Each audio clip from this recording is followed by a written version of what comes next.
Mercure. Qu'est-ce qu'elle fait? Elle se déguise en marchande et elle amène un peigne. Elle lui offre ce peigne. Et elle met son peigne dans les cheveux, c'est la partie la plus haute, la plus volatile, la plus subtile. Et quand elle met ce peigne qui était empoisonné, elle tombe sans connaissance cette fois. Donc on voit bien que c'est le Mercure puisque c'est la connaissance. Et à ce moment-là, eh bien, la sorcière rentre chez elle, les nains rentrent, la voient par terre sans connaissance, et ils disent quel malheur, est-ce qu'elle a un corset? Non, elle n'a pas un corset, ils voient un étrange peigne, ils lui retirent le peigne, et elle recouvre sa connaissance, c'est la purification du Mercure. Et la sorcière, eh bien, pose toujours la question à son miroir, est-ce que je suis la plus belle? Et le miroir lui dit non, c'est toujours Blanche-Neige. Alors cette fois, elle décide de faire un gros coup. C'est-à-dire, elle décide de prendre les deux d'un coup. Et qu'est-ce qu'elle fait? Elle fabrique une pomme. Déjà, le fruit de la connaissance. Bon, c'est une erreur de traduction, mais on va dire que la pomme, c'est le fruit de la connaissance. Et elle prend cette pomme, elle la trempe la moitié, elle empoisonne la moitié. Une face rouge et une face blanche. Et bien, symboliquement, le rouge représente toujours le soufre et le blanc représente toujours le mercure. Et elle amène la pomme à Blanche-Neige, qui cette fois s'est fait avoir 2 fois, elle veut pas la manger, alors elle coupe les parties en 2, elle mange la blanche, et elle lui donne la rouge. Et Blanche-Neige s'empoisonne. Et cette fois, elle tombe comme morte, c'est ce qui est dit. La première fois, on a essayé de prendre le souffle, la deuxième fois, on a essayé de prendre le mercure, et la troisième fois, c'est la matière qui semble morte, car on peut trouver l'esprit qu'en passant par une mort apparente. Et la sorcière rentre chez elle, et les nains la voient par terre, ils se disent est-ce que c'est un corset? Non, c'est pas un corset. Est-ce que c'est un peigne? Non, c'est pas un peigne. Alors là, ils sont bien embêtés parce qu'elle semble vraiment morte. Alors, il la déshabille et il la lave avec de l'eau et du vin, liquide blanc, liquide rouge, pour essayer justement de faire ressortir le phénix de tout à l'heure. Et là, il n'y a rien à faire. Alors ils décident de la veiller, chacun leur tour avec une bougie. La première fois, au début des contes, ils l'ont nourrie de matière, avec un verre, avec une assiette. Cette fois, à la fin du conte, ils la nourrissent de lumière, avec 7 bougies. Et une fois que c'est fait, ils s'aperçoivent que, elle ne revit pas. Alors ils décident de la mettre dans un cercueil dont on peut voir de tous les côtés. Mais un cercueil dont on peut voir de tous les côtés, c'est un ballon. C'est comme un ballon de laboratoire. Donc on voit cette matière première qui est passée par les 7 métaux, on a purifié le soufre, on a purifié le mercure, on a apporté la lumière des 7 métaux, et maintenant, il ne faut plus qu'il y ait que la lumière à l'extérieur qui accepte de rentrer à l'intérieur. Eh bien, c'est ce qui se passe avec le beau prince charmant, qui représente Mercure, le messager des dieux, toujours beau, toujours jeune. Alors il arrive, il voit ce cercueil de verre, et il demande aux nains, est-ce que je peux vous l'acheter? Alors les nains, ils sont outrés, ils disent non, bien sûr, tu peux pas l'acheter, pour tout l'or du monde, tu pourras pas l'avoir. Donc on voit bien que c'est pas l'argent qui l'intéresse, c'est pas une valeur pécuniaire. Alors le prince réfléchit et il dit, et si je vous promettais de la chérir jusqu'à la fin de mes jours et de l'amener chez moi? Alors là, ils acceptent. Alors là, il y a une fin soft et une fin hard.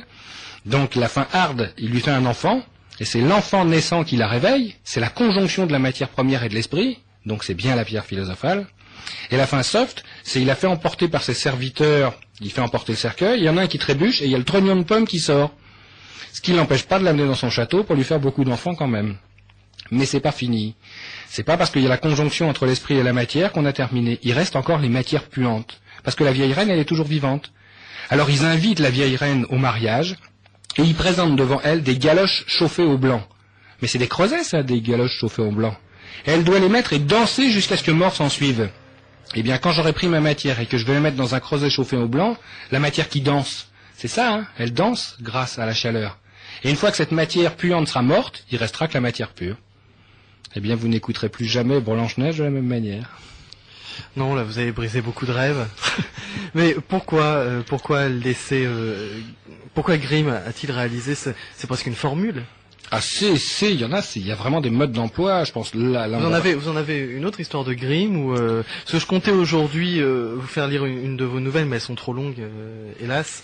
Mais est-ce que vous avez un autre exemple d'un conte de Grimm ou... Il y en a plein. Il y a Cendrillon. Je vous encourage bien sûr à toutes les lire. Je les ai relus le mois dernier, ça tombe bien qu'on en parle aujourd'hui, mais voilà. Donc il y a Cendrillon, il y a l'Alouette sauteuse et chanteuse, il y a les 7 corbeaux. Les 7 corbeaux, on peut vraiment aller dessus, mais c'est un peu trop symbolique. C'est-à-dire qu'il faut déjà avoir des clés pour comprendre. Donc, mais vous avez aussi, bien sûr tous les contes de Grimm, mais un que j'aime beaucoup. Il y en a 2 que j'aime beaucoup.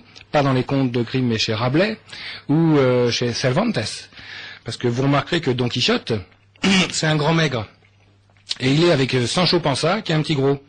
C'est le soufre et le mercure. Et c'est le couple infernal qui vont à la quête de l'inaccessible étoile. Et donc, ils vont à la quête et ils chassent pas n'importe quoi, ils chassent des géants.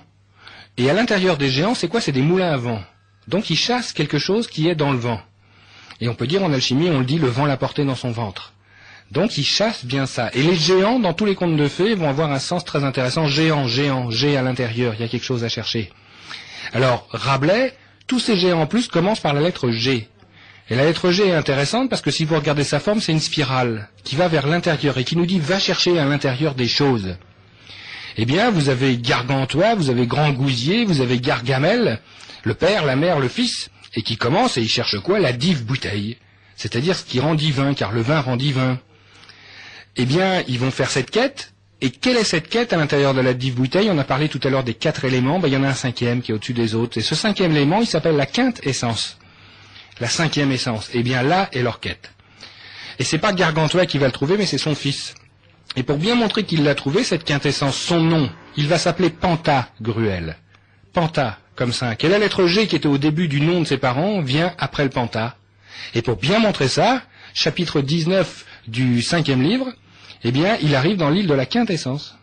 Et là, il rencontre la reine de Lanternois, c'est-à-dire celle qui a la lumière sur la tête, qui l'amène à un prêtre, qui l'amène dans un temple souterrain, et qui lui fait visiter une salle mystérieuse où il l'amène à une fontaine à 7 côtés, sur laquelle il y a 7 métaux, avec 7 pierres précieuses.